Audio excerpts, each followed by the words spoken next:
Right out of the gate, I'll say that PICO Part 2 would be a great poster child for the classic statement, looks can be deceiving. If you gave it a glance and said it seems to be a game you could have played back in the OG Atari generation, you wouldn't be wrong.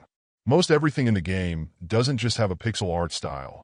This is going for the chunky, old-school look at that.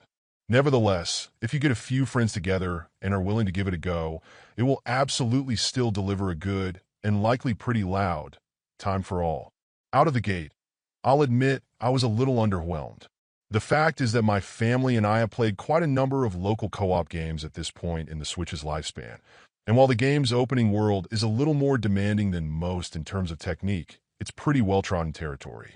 Once you move past that first world with its 4 levels though, the rules, overall style, and odds of you and whoever you're playing with getting a bit more aggravated will continue to grow.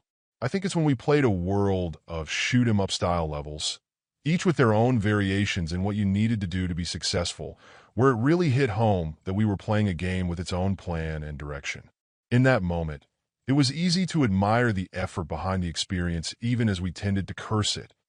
And that's before even getting into its additional modes that add even more diverse challenges. The thing is, the variety in the game's worlds and challenges aren't the only feat it pulls off well. The other is that it has been built to scale to playing with up to 8 players, whether locally or online, though managing more than 4 feels like it would be a substantial challenge, especially if you aren't all in the same room and able to easily communicate. The difficulty lies in what cooperating means in the context of any given world or stage. In some worlds, stronger players can help compensate for weaker ones, but in many cases the fact that the game will often switch the roles people have when you die and start a level over means that you'll really need everyone playing to at least be somewhat capable. The thing is, even if you're all skilled gamers, if you aren't coordinating well and at least somewhat communicating, you'd still have serious issues in trying to find success. Even with as many co-op games as I've played on the system, I can't say I played anything quite as distinctive or ambitious as PICO Part 2.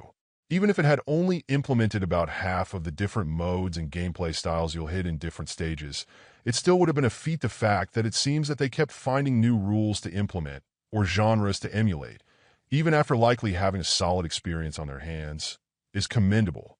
Now, bear in mind that playing solo, outside of finding matchups online, is not an option, but if you've been looking for something to enjoy with friends or family, this puts in the work, even if it may not be much of a looker.